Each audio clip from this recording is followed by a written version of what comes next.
마가복음 16장 1절부터 8절까지의 말씀을 제가 말씀 읽고 말씀 나누도록 하겠습니다.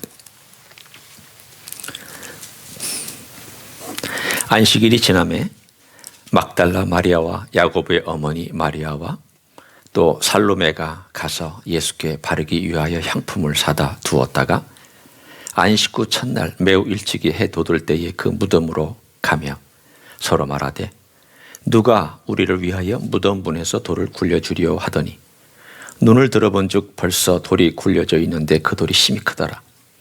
무덤에 들어가서 흰 옷을 입은 한 청년이 우편에 앉은 것을 보고 놀라매 청년이 이르되 놀라지 말라.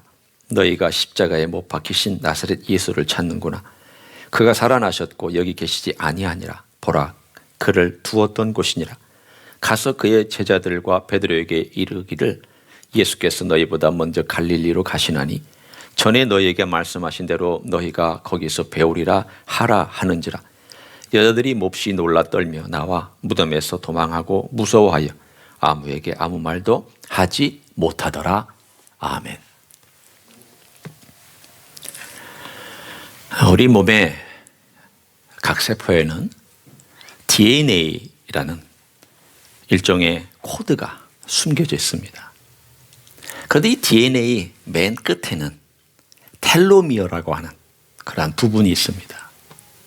그러니까 이 텔로미어가 마지막 부분에 있는데 세포가 증식하고 또 복제를 하면서 이 몸이 계속 세포로 새 세포로 될 때마다 이 텔로미어도 그 복제가 되지만 조금씩 닳아 없어집니다.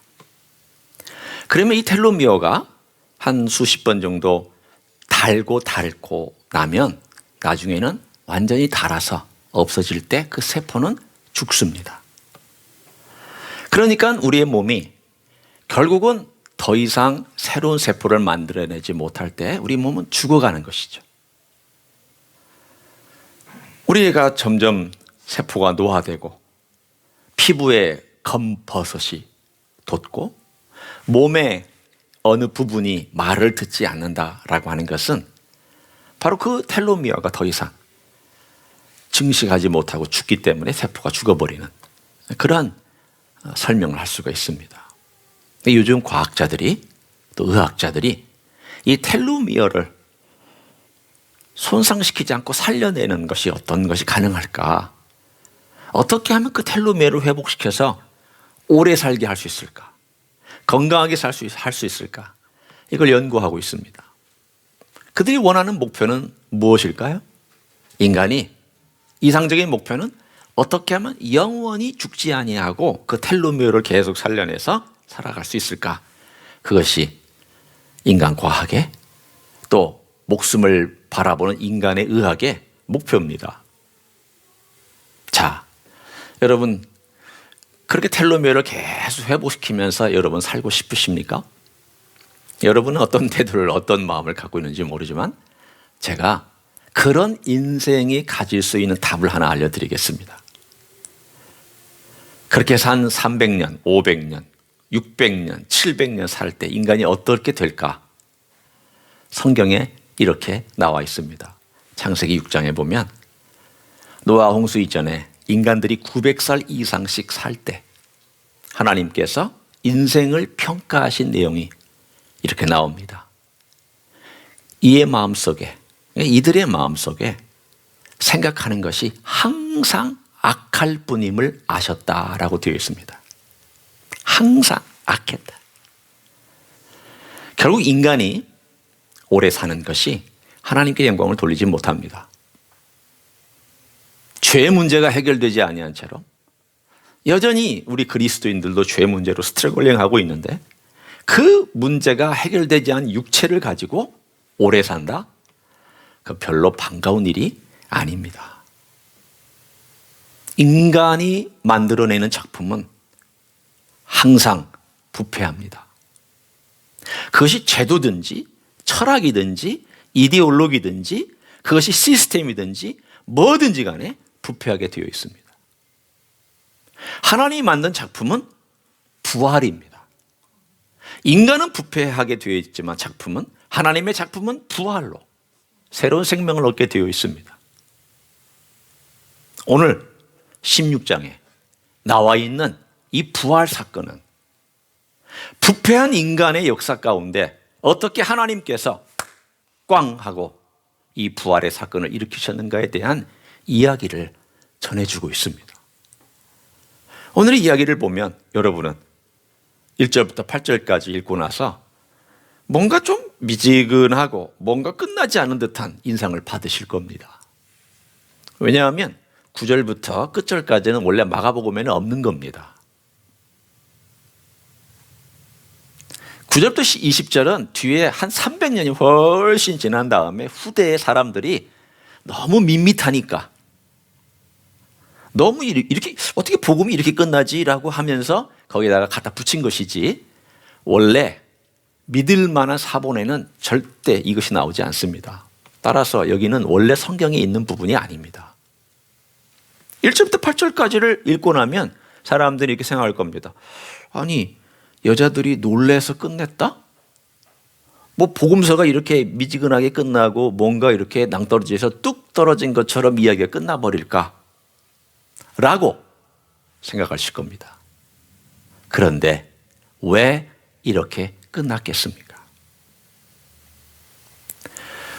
이 마가복음의 복음서의 처음 출발은 하나님의 복음의 시작이라고 하면서 처음 예수님이 세례받는 이야기부터 시작합니다. 세례는 무엇을 상징하고 있는가 하면 예수님의 죽음을 상징하는 이야기입니다.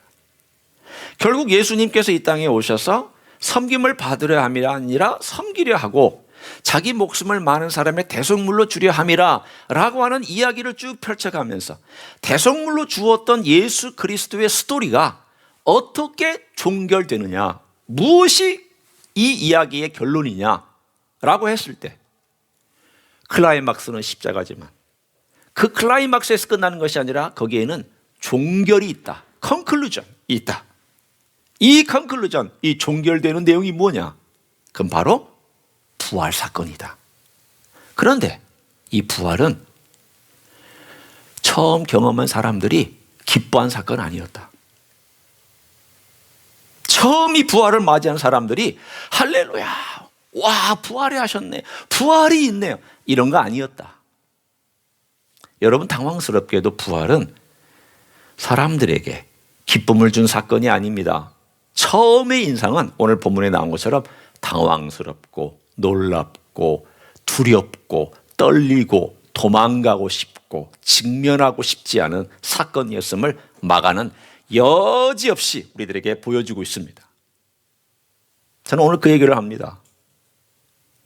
세 여인이 이른 아침에 무덤을 찾아갑니다. 이 여인들은 예수 그리스도의 죽음을 그대로 목격한 자들입니다. 제자들은 다 도망갔지만 이 여인들은 멀찌감치서 예수님이 어떻게 엘리 라마 사박단이라고 외쳤는지도 들었습니다. 그리고 마지막 숨을 내쉬시고 그가 죽으신 것을 그들은 멀리서 보았습니다. 조금 있다가 아리마대 요셉이 와서 어떻게 내리는지도 목격했던 사람입니다. 심지어는 이들은 예수님을 장사 지내고 수의를 입힐 때에 어쩌면 참여한 여인이었을지도 모릅니다. 물을 묻힌 수건으로 예수님의 핏자국을 닦아 주었던 여인일 가능성이 높습니다. 그 일은 여인들의 몫이었으니까 말이죠. 분명히 예수님의 시체를 눈으로 봤고 어디 무덤에 뒀는지도 그들은 직접 확인했습니다. 그래서 이른 아침 그들이 무덤가에 향품을 들고 죽은 예수 그 시체에 또 혹시라도 아직도 남아있을 핏자국이라도 닦아드리고 거기다 향품을 발라드리려고 그들은 이른 아침에 헌신된 마음으로 왔습니다. 그런데 참 대책 없는 여인들입니다. 여러분, 제가 여인을 낮춰보기 위해서 대책 없다는 말은 거 아닙니다. 남자들은 대책 없는 정도가 아니라 예수님을 사랑하지도 않는 사람들입니다. 나타나지도 않습니다. 콧배기도 안 비치는 사람들입니다. 그런데 이 여인들은 콧배기는 비치고 있습니다. 문제는 이 무덤에 향품만 달랑달랑 들고 왔지 이 무덤을 누가 열어주는가에 대해서는 아무 대책이 없이 왔습니다. 참 사랑이라는 게 이런 건지 모르겠습니다. 사랑이라는 게 이렇게 대책이 없는 것인지, 정말 누군가를 사랑하면 이렇게 대책 없이 무대뽀로 덤벼드는 것인지, 뭐 그런 것인지. 그러나 이 사건은 우리들에게 하나도 가감 없이 얘기해 줍니다. 만약 내가 이야기를 만들어내는 사람이라면 이런 얘기 안 씁니다. 증인으로 받아들여지지도 않는 여인들을 증인으로 내세우지도 않았거니와 이렇게 준비도 안 된 채로 향품만 덜렁덜렁 들고 가서 문은 가려져 있고 로마 병정이 분명히 지키고 있을 것이고 열어줄 사람은 없고 로마 병정이 허락할 것 같지도 않고, 그리고 자기를 도와줄 남성을 데려가지도 않고 그런 남성조차도 없고 무대뽀로 달려가서 이 향품을 예수님께 발라드리려고 한 그런 이야기를 뭐로 적습니까? 말도 안 되는데, 논리도 안 되는데, 대책도 없는데. 근데 부활은 이렇게 상상조차 하지 않은 사건이었다는 것을 여실히 보여줍니다. 사랑했던 여인들도 예수님이 살아나리라고는 꿈에도 생각하지 않았습니다. 상상조차 하지 않았습니다. 천분지 만분지라도 가능성을 놓지 않았습니다. No way. 이건 불가능이야. 이건 말도 안 되는 이야기야. 아무리 예수님이 가르치셨어도 이들은 기대도 안 했습니다. 죽은 예수 찾으러 갔습니다. 가봤더니 문이 활짝 열려져 있습니다.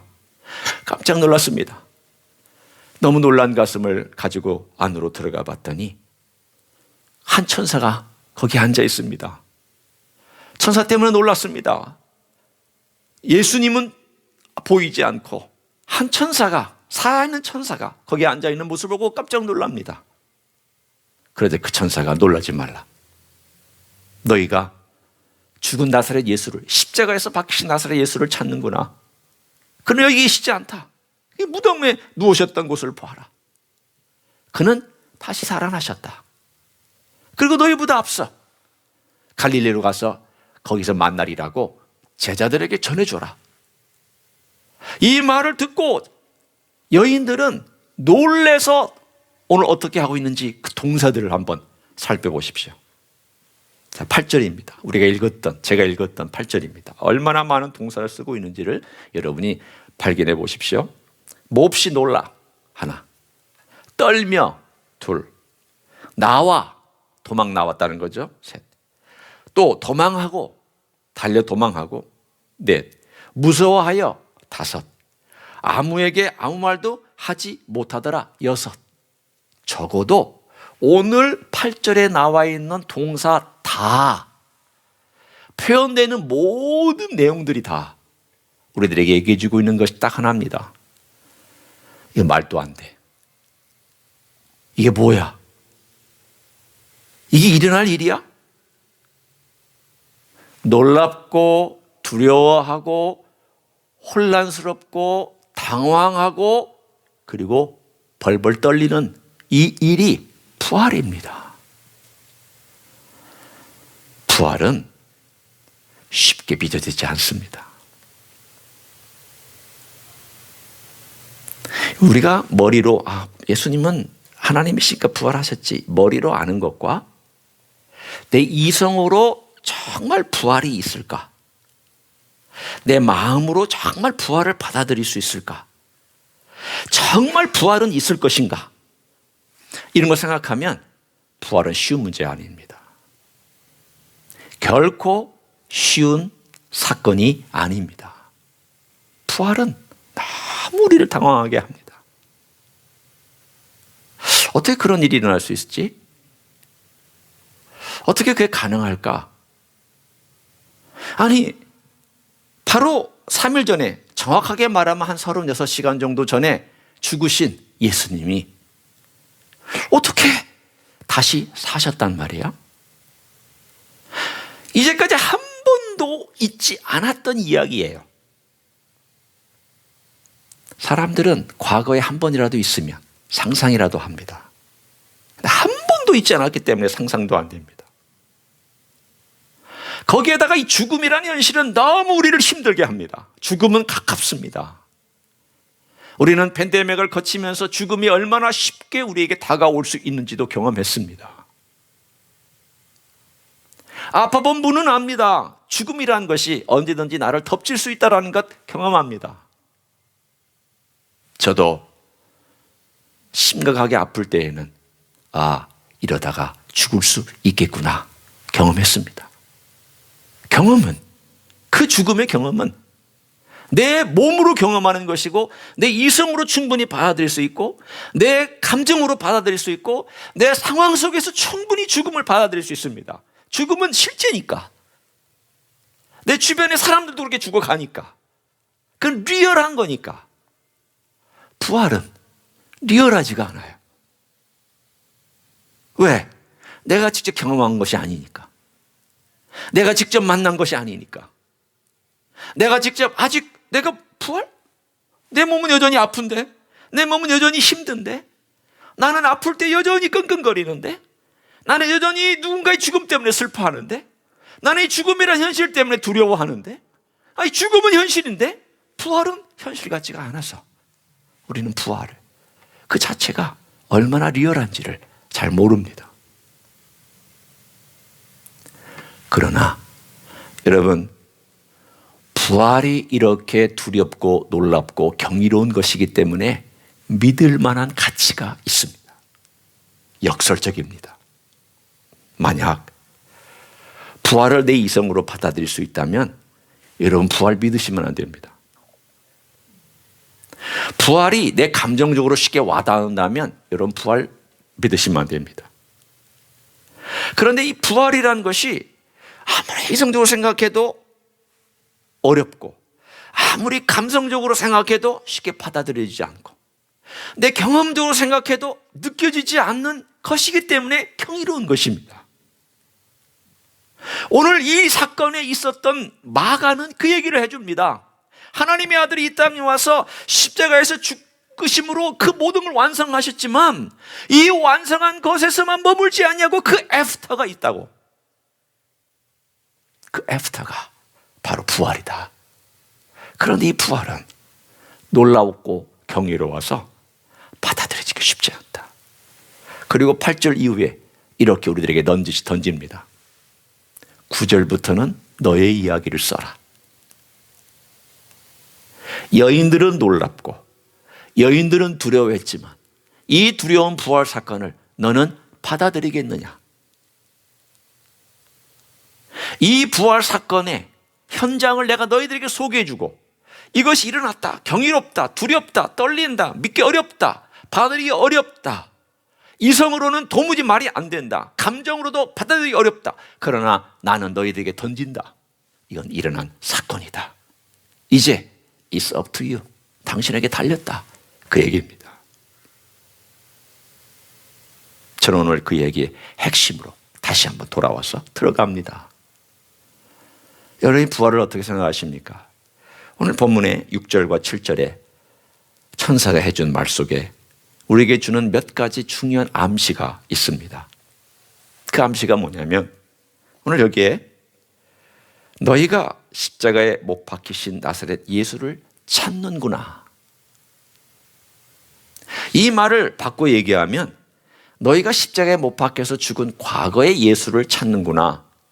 그렇지만 너희는 그렇게 찾으면 안 된다. 그리고 뭐라고 설명하냐면 그가 살아나셨고 여기 계시지 아니하니라. 잘 들어보십시오. 그가 살아나셨고 여기 계시지 않는다라고 되어 있습니다. 제가 이 말을 이렇게 바꾸지 않기를 원합니다. 하나님이 그를 살리셨고 라고 바꾸지 않았습니다. 이 말이 틀린 건 아닙니다. 그런데 이 표현이 왜 중요한지를 제가 지금부터 설명합니다. 예수님은 부활 때문에 주님이 되신 분이 아닙니다. 부활이 예수님을 주님으로 만든 것 아닙니다. 주님이 부활을 만드셨습니다. 주님이 부활을 창조하셔서 그 부활을 스스로 갖고 이 땅에 오셨습니다. 죽음을 통과하면서 주님은 그 부활을 만드시고 그 부활을 가지고 이 땅에 다시 새로운 몸으로 오셨습니다. 저는 이것이 저에게 참 감동이 됐습니다. 이건 천지창조하고도 무언가 비슷한 면이 있다. 천지창조할 때 하나님 아버지께서 계획을 세우셨습니다. 아들 예수 그리스도께서 그 계획대로 우리를 직접 만드셨습니다. 말씀으로 만드셨고 우리는 흙으로 빚어서 만드셨습니다. 예수님의 작품입니다. 하나님의 작품이기도 하고 예수님의 작품이기도 합니다. 그리고 성령께서 운행하시다가 이 모든 기운들이 함께 하셨을 뿐만이 아니라 특별히 인간의 코스으로 들어가서 우리를 살아있는 생명으로 만드시는데 성령께서 우리 안에 들어오셔서 그 생명이 되게 하셨습니다. 성삼위 하나님께서 삼위일체가 되셔서 우리를 창조하셨습니다. 그런데 이 창조에는 창조주와 피조물이 분리되어 있습니다. 여러분이나 저는 피조물입니다. 모든 세계는 다 피조 세계입니다. 창조주는 따로 있습니다. 창조주는 여기서 이 모든 세계를 만든 분입니다. 그런데 부활을 한번 이제 생각해 봅니다. 이 부활은 창조주가 죽음을 통과해서 자기 몸에 창조하신 분입니다. 그럼 말이 됩니까? 여러분 논리적으로도 뭐가 문제가 있다고 생각하지 않습니까? 창조주와 피조물의 세계가 허물어졌습니다. 아니 창조주가 부활의 몸을 입는다는 것이, 아니 몸으로 오신다는 것도 신비하지만 본인이 죽음을 통과해서 자기의 몸 위에 먼저 부활의 몸을 적용시켜서 그리고 자기가 먼저 창조되어서 그래서 그 몸을 입고 이 땅에 오셨어요. 다시금. 이게 부활입니다. 부활은 새로운 창조를 창조주가 피조 세계의 피조물이 된 것처럼 그 과정을 통과해서 우리에게 다시 첫 열매로 이 땅에 오신 사건이 바로 오늘 부활의 사건입니다. 죽음을 통과했습니다. 인간이 통과하지 못하는 죽음을 통과해서 하나님이 죽음을 통과한다는 건 말이 안 되지만 육체를 입고 통과한 다음에 그분이 그 부활을 만드셔서 그 부활을 자기 몸에 적용시킨 다음 그분이 오늘 본문에 있는 것처럼 그가 살아나셨고 오늘 그가 주어입니다. He rise again. He rose again. 과거로 얘기하면 He rise again. rises again. He rose again. 그가 일어나셨다. 다시 사셨다. 스스로 그분의 능력으로 이 부활을 그분에게 적용시킨 사건이 바로 부활 사건입니다. 이 부활을 가만히 생각하고 있으니까 아니 예수님께서 왜 이 일을 하셨나? 뭐 하시려고 이 땅에 육신으로 오시고 뭐 하시려고 십자가에서 죽으시고 또 뭐 하시려고 무덤까지 내려가시고 그분의 영혼은 지옥까지 가셨고 주님이 지옥에 갇히신 것은 아니에요. 오해하지 마세요. 주님이 지옥에 가셔서 그분의 승리를 선포하시러 지옥까지 내려가셨어요. 무덤에 계시는 동안. 그리고 그분은 육신뿐만 아니라 죽음뿐만 아니라 지옥까지도 다 통과해서 그리고 다시 부활해서 새 몸을 만들어내셨어요. 또 왜 만들어내셨을까요? 하나님이 그렇게 하셔야 될까요? 하나님 그러실 필요 없어요. 뭐가 아쉬워서? 하나님은 영원히 하나님이신데 뭐로 그렇게 하셨어요? 우리를 위해서, 우리에게 그 몸을 주시기 위해서 본인이 먼저 앞장서서 첫 열매로 부활하신 거예요. 여러분, 부활이 중요한 게 아니에요. 예수님이 부활한 그 부활을 우리가 경험하는 게 중요한 거예요. 여러분, 요한계시록에 보면 모든 인류는 다 부활하게 되어 있습니다. 예수 믿는 사람은 생명의 부활로 부활하고, 예수 믿지 않는 사람은 심판의 부활로 부활하게 되어 있습니다. 부활이 중요한 게 아니에요. 예수님이 부활하셨기 때문에 예수님의 부활을 따라 그분의 부활에 동참하는 게 중요한 거죠. 오늘 예수님께서 부활하시고 나서 이 부활을 행하셨을 때에는 우리에게 이것을 주시고 싶어 하시는 거예요. 얘들아, 내가 죽음을 통과해서 죽음을 이겼다. 내가 싸워서 이겼다. 나는 지옥까지도 내려갔다 왔다. 내가 너희들에게 이 몸을 언젠가는 줄 것이다. 이 몸을 줄 때에는 너희들이 상상하지 못한 놀라운 일이, 오늘 이 여인들이 두렵고 떨리고 무서워하고 이성으로 이해 안 되고 그리고 두려워서 감히 말도 못하는 그런 엄청난 일이 언젠가는 일어날 것이다. 그러나 지금 나는 너희들에게 얘기한다. 나를 영접하는 자, 그리고 나를 모시고 사는 그 자에게는 부활의 능력이 들어와서 오늘 우리의 삶 속에서도 그 부활의 능력은 역사할 것이다. 여러분, 예수 믿는 삶이 무엇인지 아십니까?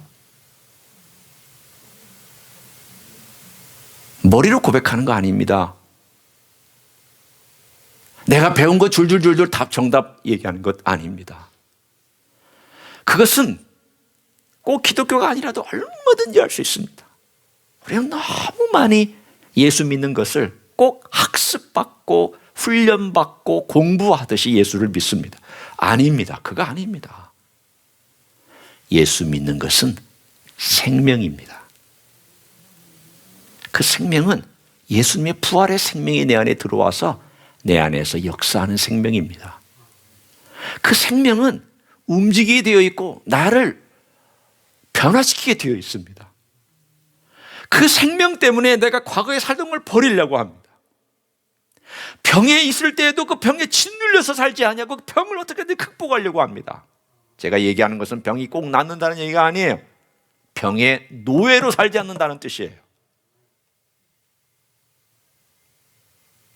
죄와 악의 노예로 살지 않는다는 뜻입니다. 그것을 극복합니다.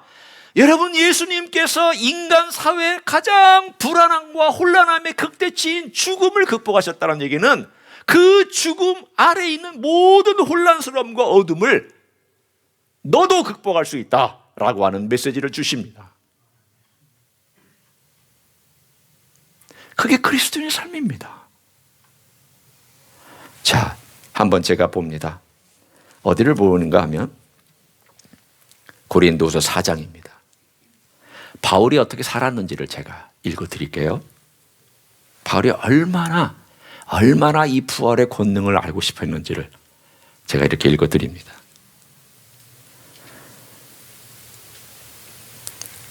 9절부터입니다. 박해를 받아도 버림받지 아니하며 거꾸러뜨림을 당하여도 망하지 아니하고 우리가 항상 예수의 죽음을 몸에 짊어짐은 예수의 생명이 또한 우리 몸에 나타나게 하려 함이라. 우리 살아있는 자가 항상 예수를 위하여 죽음에 넘겨짐은 예수의 생명이 또한 우리 죽을 육체에 나타나게 하려 함이라. 무슨 뜻입니까? 부활을 경험하는 것은 고난이 있어야 경험한다는 얘기입니다. 내 육체가 죽을 것 같은 고통스러움과 아픔과 외로움과 눈물과 배반당함과 예수를 위하여 핍박당함과 그리고 채찍질 맞음과 예수님 때문에 손해보는 것과 예수님 때문에 자기가 죽어야 되는 것과 자기 자아가 죽어야 되는 것과 자기가 예수님 때문에 손해보면서 힘들어하는 것과 갈등하는 것과 피눈물 흘리는 이 모든 과정 속에서 부활의 능력을 경험하기 시작합니다. 따라서 예수님을 위하여 대가를 지불하지 않는 사람은 부활을 이 세상에서 살아있는 동안 경험하지 못합니다.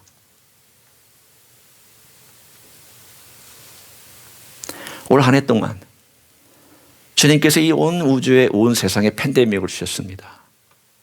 이 팬데믹은 일종의 고난입니다. 그런데 이 고난 속에서 주님께서 뭘 가르쳐 주십니까? 이 고난 속에서 너는 힘들어만 했느냐? 외로워만 했느냐? 우울증에 시달렸느냐? 끙끙거렸느냐? 그게 전부라면 너는 시간 다 잃어버린 것이다. 나는 너희들에게 부활의 능력의 나를 경험하라고 이 고난을 준 것이다.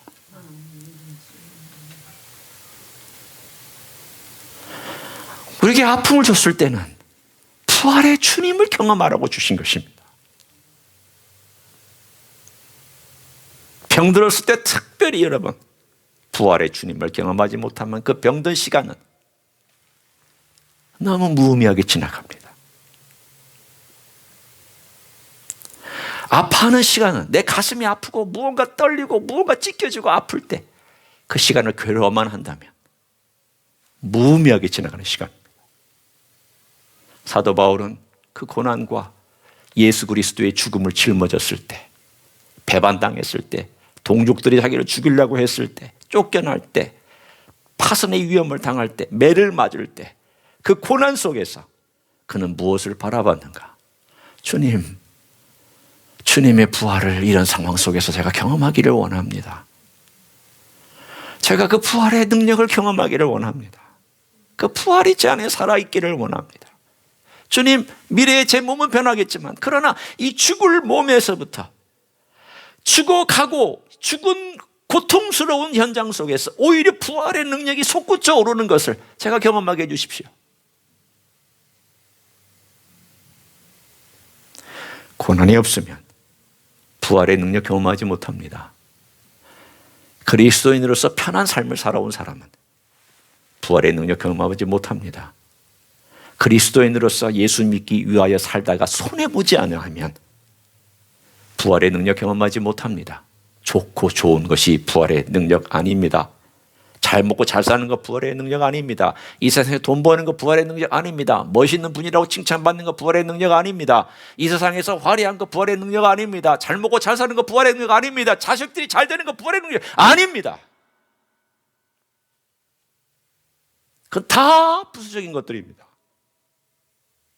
내가 주님을 위해서 제자로서의 삶을 살다가 고난받는가? 정말 손해보는가?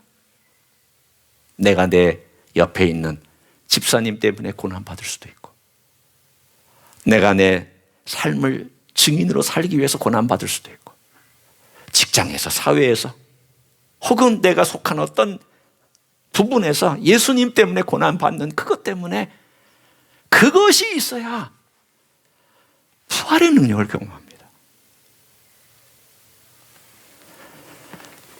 성경의 이야기를 보십시오. 편하게 살다가 잘 먹고 잘 사는 사람들이 성경에 기록되어 있는지.